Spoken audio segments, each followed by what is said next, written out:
Perang Uhud, sebuah peristiwa yang tertulis abadi dalam lembaran sejarah Islam. Bukan hanya sebagai pertarungan fisik, tapi juga ujian batin yang menguji keteguhan iman para pejuang Islam di masa awal perjuangan mereka. Tahun ketiga setelah hijrah, tepatnya di lembah yang teduh di kaki Gunung Uhud, dekat kota Madinah yang mulai tumbuh menjadi pusat peradaban baru umat Islam. Disinilah pertarungan besar itu akan berlangsung. Rasulullah Shallallahu Alaihi Wasallam pernah bersabda kepada para sahabatnya, "Saudaraku, kita menghadapi cobaan besar. Musuh datang bukan hanya untuk berperang, tapi untuk memadamkan cahaya Islam yang baru saja menyala. Namun, ingatlah, kemenangan bukan hanya diukur dari jumlah pasukan, tapi dari seberapa teguh iman dan keteguhan hati kita." Abu Bakar menjawab penuh semangat, "Wahai Rasulullah, kami siap berjuang sampai titik darah penghabisan. Bersama engkau, kami yakin Allah akan memberi pertolongan." Ali bin Abi Thalib menambahkan, "Biarlah kami yang terdepan menjaga benteng pertahanan demi nama Islam." Di sisi lain, kaum Quraisy yang membawa sekitar 3.000 prajurit lengkap dengan kavaleri dan persenjataan berat juga sedang bersiap. Pemimpin mereka berkata kepada pasukannya, "Ini saatnya membalas kekalahan Badar. Kali ini kita akan menghancurkan mereka sampai tak tersisa. Jangan biarkan mereka mengalahkan kita lagi." Sementara itu, kaum muslimin yang jumlahnya hanya sekitar 700 pejuang, dipenuhi semangat yang tidak tergoyahkan di bawah komando langsung Rasulullah Shallallahu Alaihi Wasallam. Suasana sebelum perang penuh ketegangan, harapan, dan doa. Madinah berdiri kokoh meski ancaman besar menggantung di langitnya. Dalam bayang-bayang Gunung Uhud, sejarah tengah menanti untuk ditulis dengan tinta keberanian, pengorbanan, dan takdir. Perang Uhud bukanlah sebuah peristiwa yang tiba-tiba muncul begitu saja. Di balik bentrokan sengit antara kaum muslimin dan pasukan Quraisy, terdapat akar penyebab yang dalam dan kompleks, yang berakar dari konflik lama antara dua kubu yang saling berseberangan agama, politik, dan kekuasaan. Setahun sebelum Perang Uhud, tepatnya di tahun ketiga Hijrah, terjadi Perang Badar. Meskipun jumlah pasukan Muslim jauh lebih kecil, sekitar 313 orang, dan pasukan Quraisy mencapai sekitar 1.000 prajurit, kaum Muslimin berhasil meraih kemenangan mengejutkan. Mereka bukan hanya menang, tetapi juga membunuh beberapa pemimpin Quraisy dan merebut banyak harta rampasan. Kemenangan ini menjadi momentum besar bagi umat Islam, sekaligus sebuah aib yang mendalam bagi kaum Quraisy. Bagi Quraisy, kekalahan Badar bukan sekadar masalah militer, tapi sebuah luka harga diri yang sangat dalam. Kekalahan itu melemahkan posisi mereka sebagai penguasa politik dan ekonomi Makkah. Mereka tidak bisa membiarkan komunitas Muslim yang baru tumbuh ini terus berkembang dan mengancam dominasi mereka. Oleh karena itu, mereka bersumpah untuk membalas dendam dan menghancurkan komunitas Muslim di Madinah. Madinah, sebagai markas kaum Muslimin, menjadi target utama. Kota ini letaknya strategis di jalur perdagangan utama, memiliki sumber daya yang penting, dan mulai menjadi pusat peradaban baru umat Islam. Jika kaum Muslimin terus bertambah kuat, itu berarti ancaman serius bagi kekuasaan Quraisy di wilayah Hijaz. Setelah kekalahan di Badar, para pemimpin Quraisy mengadakan pertemuan rahasia untuk merencanakan serangan balasan yang lebih besar dan lebih dahsyat. Mereka mengumpulkan pasukan sekitar 3.000 orang, lengkap dengan kavaleri yang tangguh dan persenjataan berat. Kali ini, mereka ingin memastikan kemenangan mutlak. Di sisi lain, Rasulullah Shallallahu Alaihi Wasallam dan para sahabatnya menyadari ancaman besar ini. Mereka tahu jumlah pasukan musuh jauh lebih banyak, dan persenjataan mereka lebih lengkap. Namun, mereka yakin bahwa kemenangan tidak hanya diukur dari jumlah, tapi juga dari keberkahan dan keimanan kepada Allah Subhanahu wa Ta'ala. Kaum Muslimin yang berjumlah sekitar 700 orang, termasuk para pemanah yang ditempatkan secara strategis di Bukit Uhud, siap mempertahankan diri. Semangat dan keyakinan mereka sangat tinggi, karena mereka memperjuangkan agama dan komunitas baru yang sedang dibangun. Sebaliknya, pasukan Quraisy yang lebih besar dan lebih lengkap di bawah pimpinan Abu Sufyan dan Khalid bin Walid, menyiapkan strategi menyerang yang memanfaatkan keunggulan, jumlah dan mobilitas kavaleri mereka. Perang ini bukan hanya soal kekuatan fisik dan strategi militer, tapi juga merupakan ujian iman yang sangat besar bagi umat Islam. Mereka mempertaruhkan nyawa demi mempertahankan agama yang baru mereka peluk dan komunitas yang baru mereka bentuk. Kemenangan dalam perang ini berarti kelangsungan dakwah Islam dan kebebasan untuk beribadah tanpa tekanan. Fajar menyingsing di Madinah. Langit belum sepenuhnya terang ketika suara genderang perang mulai bergema. Rasulullah SAW duduk bersama para sahabatnya, menatap wajah-wajah mereka satu persatu. Wajah-wajah yang penuh semangat, namun juga syarat kehati-hatian. Karena mereka tahu apa yang akan mereka hadapi bukanlah pertempuran biasa. Ini adalah balas dendam. Ini adalah darah yang belum kering sejak Badar. Setelah menerima kabar bahwa pasukan Quraisy telah bergerak menuju Madinah dengan kekuatan besar, Rasulullah SAW mengumpulkan para sahabat untuk bermusyawarah. Ada dua pilihan, bertahan di dalam kota atau keluar dan menghadapi musuh di luar. Sebagian sahabat senior, termasuk Abdullah bin Ubay, menyarankan bertahan di Madinah, menjadikan kota sebagai benteng alami. Namun para pemuda, terutama mereka yang tidak sempat ikut Badar, bersemangat ingin maju ke medan laga, menunjukkan keberanian dan pengorbanan mereka.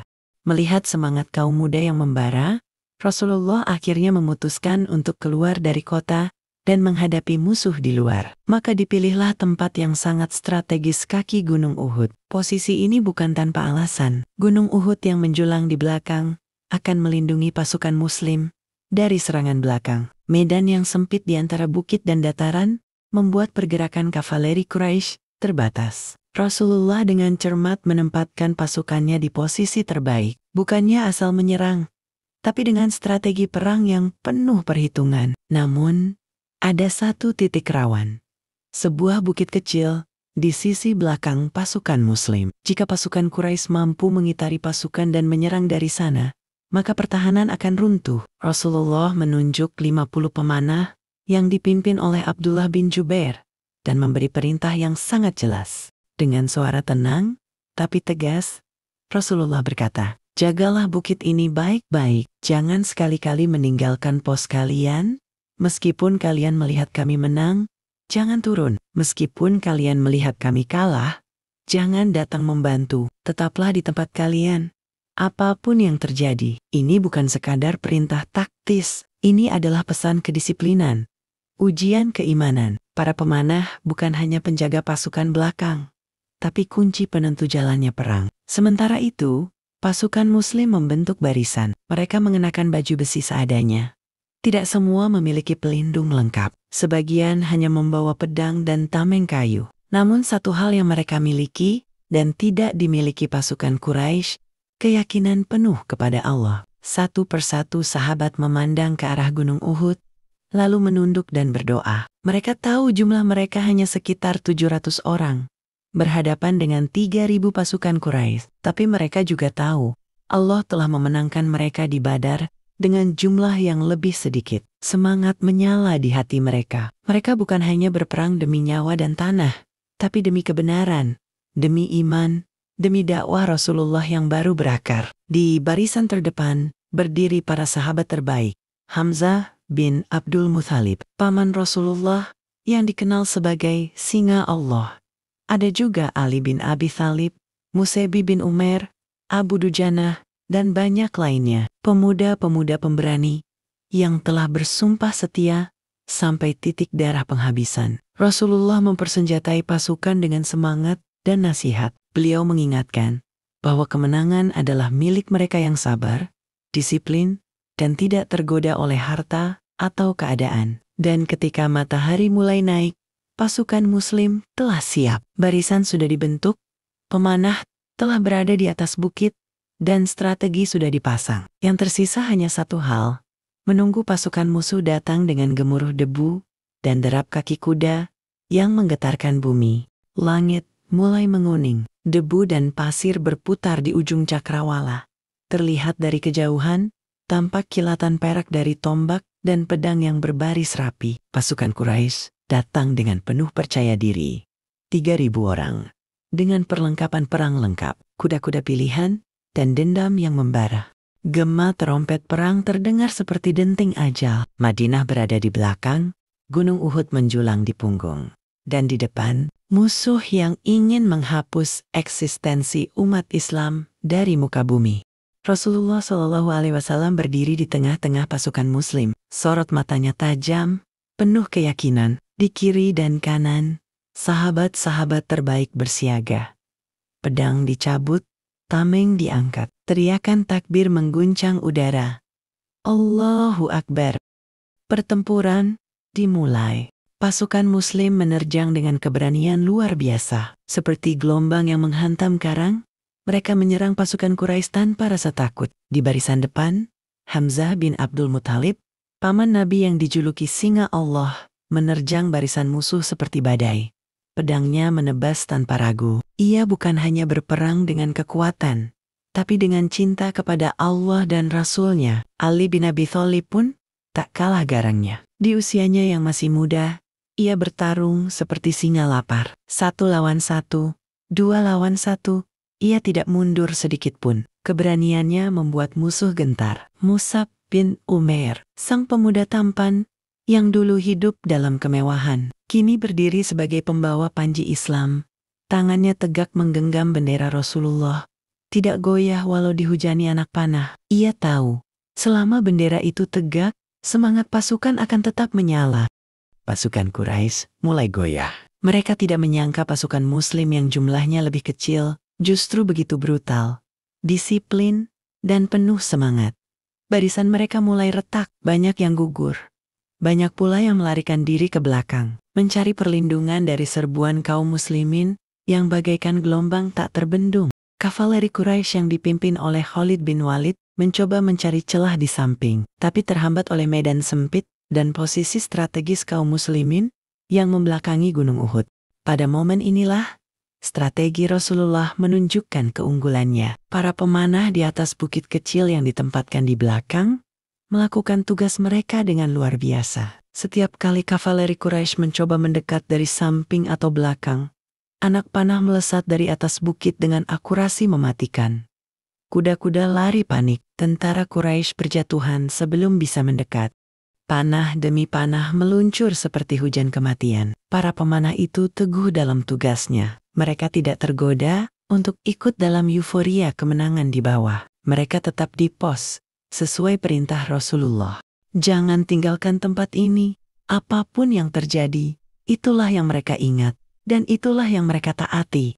Keberanian dan kedisiplinan mereka menjadi benteng yang menjaga pasukan Muslim dari kehancuran. Keunggulan mereka tak hanya di mata manusia, tapi juga dicatat oleh langit. Musuh terdesak. Beberapa prajurit Quraisy mulai melarikan diri. Ada yang melempar senjata, ada yang meninggalkan kuda. Barisan mereka mulai kacau. Pasukan Muslim berhasil memukul mundur lawan, bahkan mulai mengejar mereka ke bagian belakang. Sorak kemenangan terdengar dari berbagai penjuru. Para sahabat mulai mengangkat pedang tinggi-tinggi sambil bertakbir. Menyaksikan musuh lari terbirit-birit. Harta rampasan mulai terlihat berserakan. Perisai, pedang, unta, kuda, perbekalan, dan barang-barang berharga ditinggalkan musuh yang melarikan diri. Pasukan Muslim bersorak. Beberapa di antara mereka mulai memunguti harta rampasan itu dengan penuh semangat. Mereka menyangka perang telah usai. Mereka mengira kemenangan sudah pasti milik mereka. Dari atas bukit, para pemanah melihat semua itu. Sebagian mereka mulai bimbang. Harta itu menggiurkan. Mereka juga ingin mendapatkan bagian. Mereka pun berbisik, saling mengajak untuk turun dan mengambil rampasan perang. Namun, pemimpin mereka, Abdullah bin Jubair, berdiri dan berkata dengan lantang, "Jangan.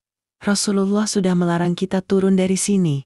Apapun yang terjadi, kalian mau menang atau kalah, tetap di tempat kalian." Tapi godaan itu terlalu kuat. Satu persatu mulai meninggalkan pos. 5, 10, 20 orang turun. Meskipun Abdullah bin Jubair terus melarang dan memohon agar mereka bertahan, namun sebagian besar sudah terbuai. Mereka lupa bahwa peperangan belum benar-benar usai, dan itulah awal dari bencana besar.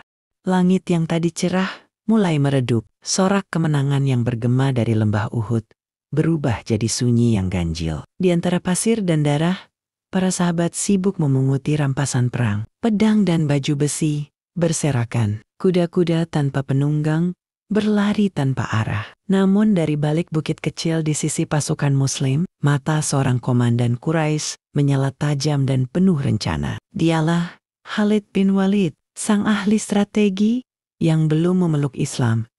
Ia melihat sesuatu yang tak disadari oleh siapapun di pasukan Muslim. Bukit yang tadinya dijaga ketat oleh pemanah, kini mulai kosong. Ini waktunya, kata Khalid sang komandan pasukan Quraisy. Perlahan menaikkan pedangnya dan memberi isyarat kepada pasukan kavaleri Quraisy. Pasukan berkuda itu bergerak cepat, senyap, memutar ke belakang gunung Uhud. Mereka seperti bayangan maut yang datang dari tempat tak terduga. Di atas bukit itu hanya tersisa segelintir pemanah, termasuk sang komandan Abdullah bin Jubair yang masih berteriak lantang, "Kembali ke pos kalian. Kalian melanggar perintah Rasulullah." Ini belum selesai. Namun suaranya tenggelam dalam kegembiraan yang semu di bawah. Dan saat pasukan Khalid bin Walid muncul dari arah belakang, semuanya terlambat. Mereka meluncur seperti badai. Gelombang kuda dan tombak menyapu pemanah yang tersisa di atas bukit. Abdullah bin Jubair dan sahabat-sahabatnya yang setia bertahan gugur satu persatu. Dalam sekejap, bukit pemanah direbut. Dari posisi tinggi itu, Khalid memimpin pasukannya menukik turun ke tengah barisan kaum muslimin yang lengah dan tidak siap. Serangan dari belakang pun dimulai. Teriakan takbir yang tadinya lantang berubah jadi jeritan panik. Kaum muslimin yang sibuk mengumpulkan rampasan tak siap menghadapi gelombang musuh dari arah belakang.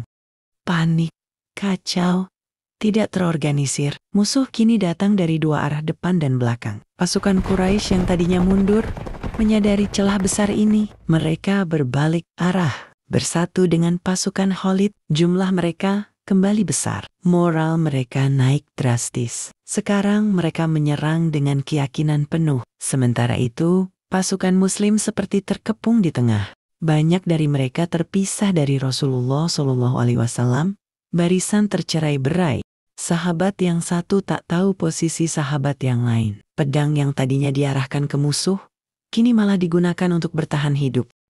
Tumpah di mana-mana. Salah seorang sahabat Anas bin Nadhar berlari ke garis depan, melihat kekacauan ini dan berkata, "Ya Allah, aku mencium aroma surga dari balik Uhud." Lalu ia menerjang sendirian, melawan musuh hingga gugur dengan tubuh penuh luka. Lebih dari 80 tusukan ditemukan di tubuhnya. Sementara di tempat lain, seorang demi seorang sahabat gugur. Mus'ab bin Umair, pembawa bendera Islam, tetap berdiri menjaga Panji hingga kedua tangannya putus. Ia jatuh, tapi Panji tidak dibiarkannya menyentuh tanah. Ia melindunginya dengan tubuhnya hingga napas terakhir. Bendera Islam tetap tegak, tapi situasi semakin genting. Di tengah kekacauan, terdengar teriakan menyebar. Rasulullah telah gugur. Rasulullah wafat. Teriakan itu menghantam hati kaum muslimin seperti petir di siang bolong. Banyak yang putus asa, banyak pula yang menjatuhkan senjatanya. Sebagian dari mereka terduduk di tanah, bingung dan terpukul. Namun sebagian lain tetap bertahan, tetap berjuang. Rasulullah SAW tidak gugur. Beliau masih hidup, meski terluka. Gigi beliau patah, wajah beliau berdarah. Tapi beliau tetap tenang, tetap bertahan. Dikelilingi sahabat-sahabat setia seperti Ali bin Abi Thalib, Talhah bin Ubaidillah, dan Abu Dujanah. Ali bertarung, bertempur, mati-matian melindungi Rasulullah. Pedangnya menari di udara, menahan musuh yang mencoba mendekat. Sementara itu, Talhah berdiri di depan Rasulullah, menangkis serangan dengan tubuhnya sendiri, hingga jari-jarinya putus. Darah mengucur deras dari wajah Rasulullah. Beliau tak berkata apa-apa, hanya mengangkat tangannya dan berdoa, "Ya Allah, ampunilah kaumku, karena mereka tidak tahu apa yang mereka perbuat. Dalam kekacauan itulah terlihat siapa yang benar-benar beriman dan siapa yang hanya mengejar dunia. Kesalahan satu kelompok kecil menjadi penyebab luka yang besar bagi umat ini. Debu masih belum turun, bau darah, besi dan keringat memenuhi udara. Di tengah padang Uhud, para sahabat terus bertarung. Sebagian dengan harapan yang tersisa, sebagian lagi hanya berpegang pada iman. Tapi di antara semua luka dan kekacauan, ada satu kehilangan yang menggetarkan langit dan bumi. Hamzah bin Abdul Muthalib, singa Allah, singa Rasulullah, paman sekaligus sahabat tercinta, pemilik dada yang luas, suara yang menggelegar, dan keberanian yang tak tertandingi. Ia bertarung seperti badai, pedangnya menebas dengan kekuatan penuh. Tak satu pun dari pasukan Quraisy yang berani mendekatinya secara langsung. Namun, dari kejauhan, ada satu mata yang mengintainya dalam diam. Wahsy, seorang budak Habsyi, berdiri di balik batu besar. Ia tak punya dendam pribadi, tapi ia dijanjikan kebebasan oleh tuannya, Hindun binti Utbah, jika berhasil membunuh Hamzah. Tangannya gemetar, tapi matanya tak berpaling. Tombak sudah dalam genggaman saat Hamzah berbalik setelah menebas satu musuh. Wahsy melempar tombak itu dengan seluruh tenaga. Tombak itu menancap tepat di bawah tulang rusuk Hamzah. Singa Allah itu terhuyung. Ia mencoba berdiri, tapi lututnya melemas. Ia jatuh ke tanah dengan satu tangan masih menggenggam pedang. Napas berat, dada naik turun. Ia mengucap lirih, La ilaha illallah. Lalu matanya tertutup. Hamzah gugur sebagai syuhada. Satu dentuman kehilangan mengguncang batin Rasulullah. Beliau tidak tahu saat itu, tapi ketika perang mereda, beliau mencarinya, menelusuri tubuh-tubuh para sahabat yang gugur, hingga akhirnya menemukan jenazah Hamzah. Lalu, saat itu juga, Rasulullah terdiam. Tubuh Hamzah telah dimutilasi.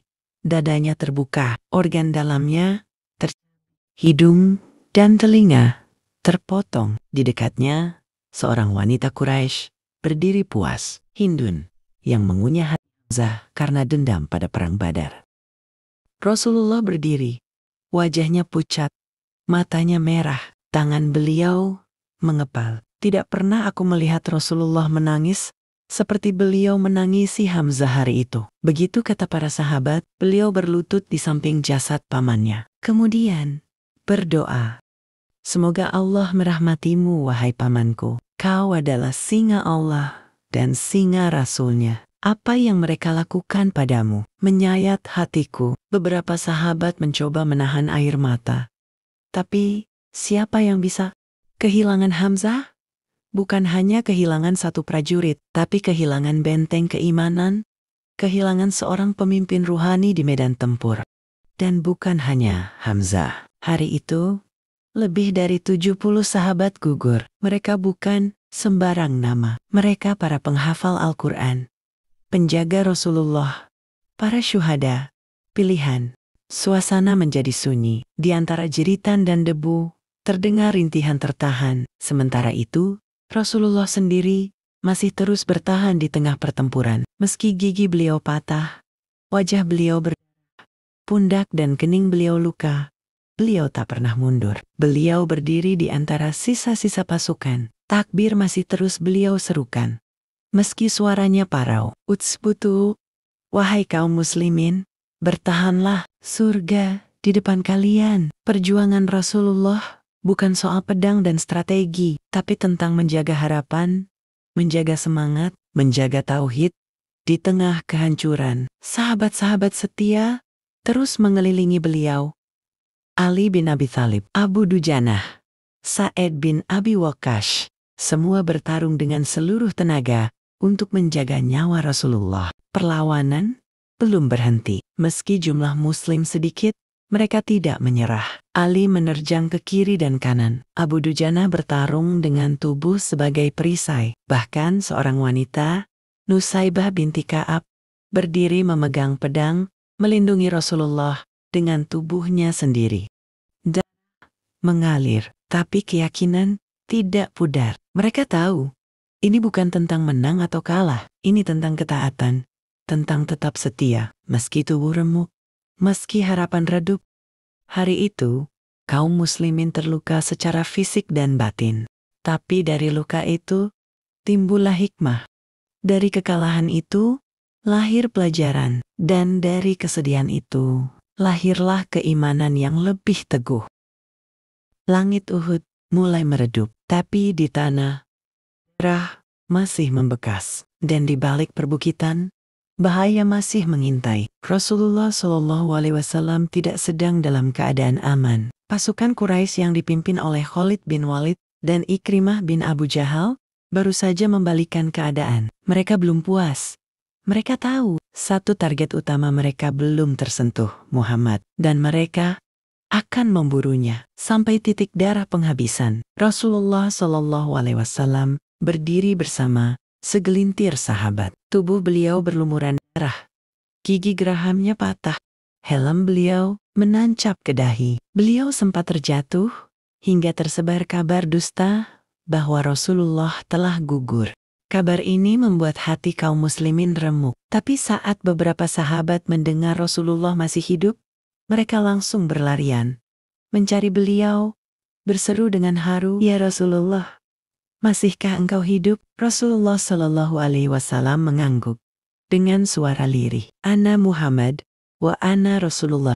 Aku Muhammad, dan aku Rasul Allah. Suara itu lemah, tapi cukup menghidupkan kembali semangat mereka yang hampir putus. Saat pasukan Quraisy mulai menyerbu lagi, Rasulullah segera mengambil langkah taktis. Beliau memerintahkan pasukan tersisa untuk mundur perlahan menuju celah Bukit Uhud, tempat yang sempit dan sulit dijangkau kavaleri musuh. Di celah batu yang sunyi, Rasulullah dan para sahabat bertahan. Batu-batu besar mengelilingi mereka, seperti tangan-tangan langit yang melindungi. Tapi musuh terus maju. Dari jauh, Khalid bin Walid mendeteksi tempat persembunyian mereka. Ia mengerahkan beberapa pasukan untuk mengepung dari samping. Saat itu, Rasulullah memanjatkan doa, "Ya Allah, lindungilah kami. Ya Allah, jangan engkau biarkan mereka menghabisi kami." Tiba-tiba, dari balik semak dan celah bukit, Ali bin Abi Thalib muncul. Wajahnya penuh debu, tapi matanya menyala. "Demi Allah, mereka tidak akan menyentuh engkau, wahai Rasulullah, selama aku masih hidup."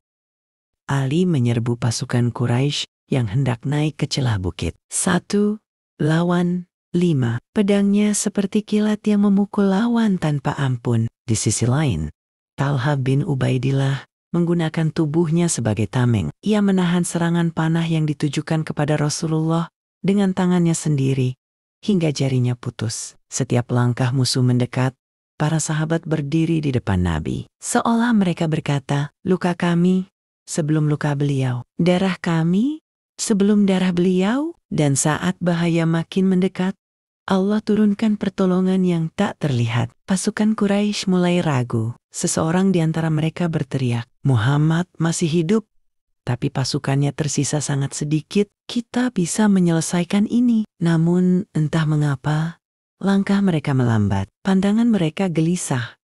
Mereka merasa seolah ada pasukan besar di balik bukit.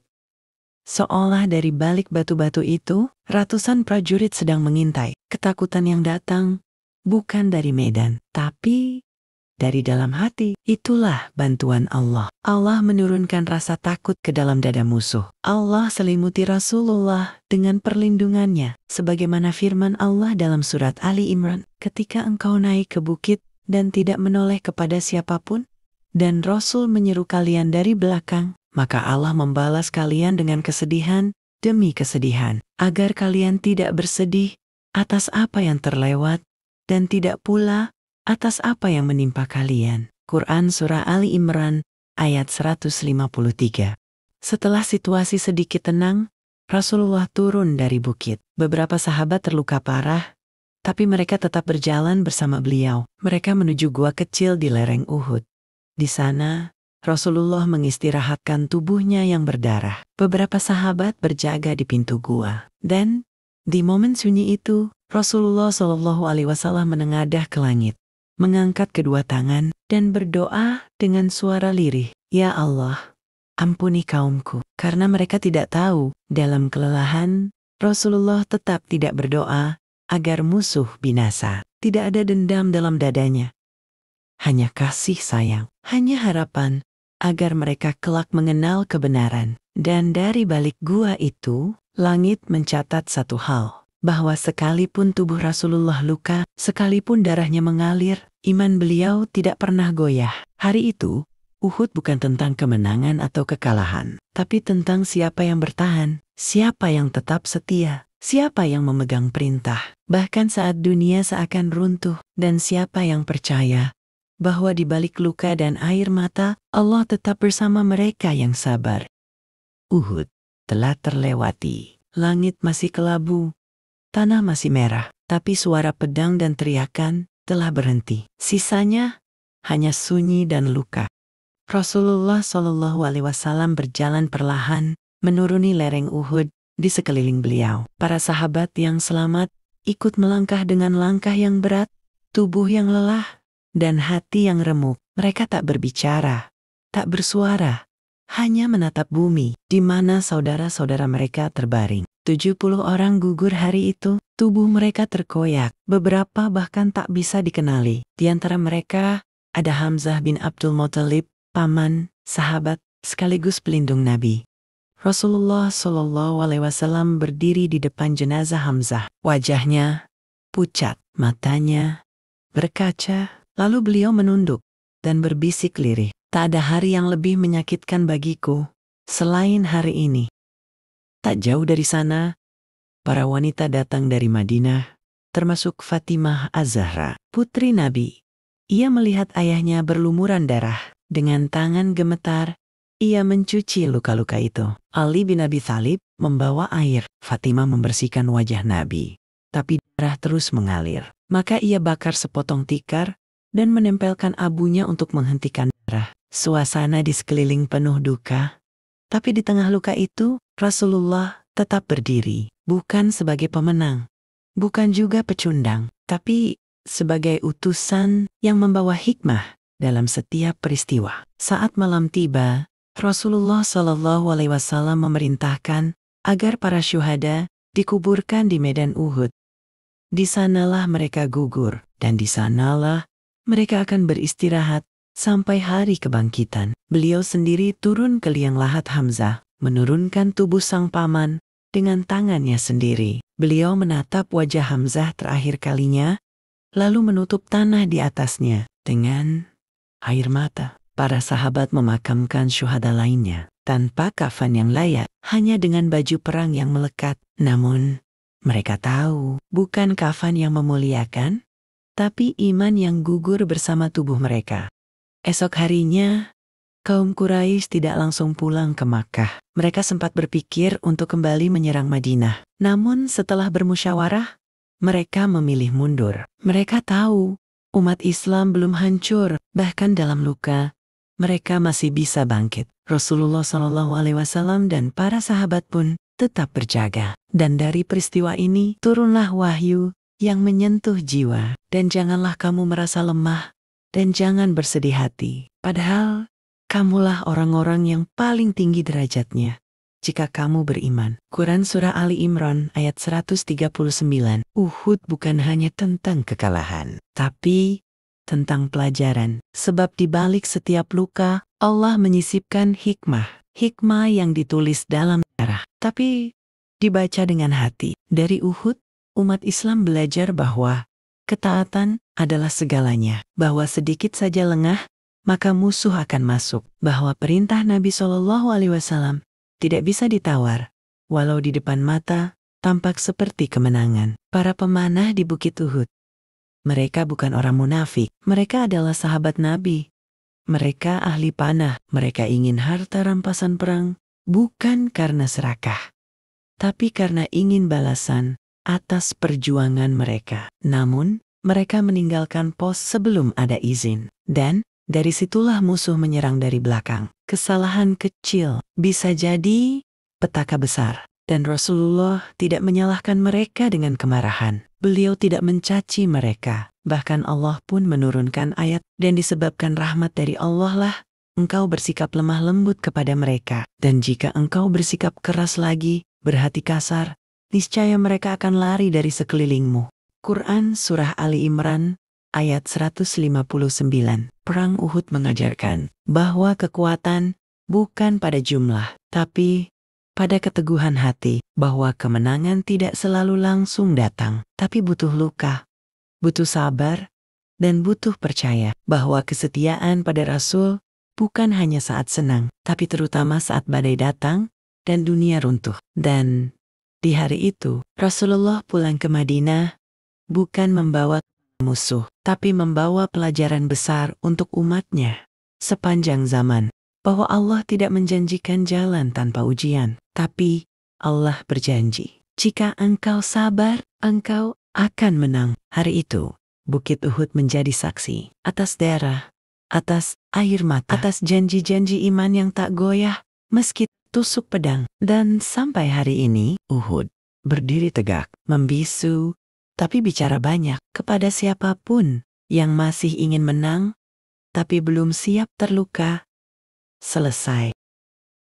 Masih banyak kisah yang belum terungkap. Klik like, share video ini, dan subscribe sekarang supaya kamu gak kelewatan episode berikutnya.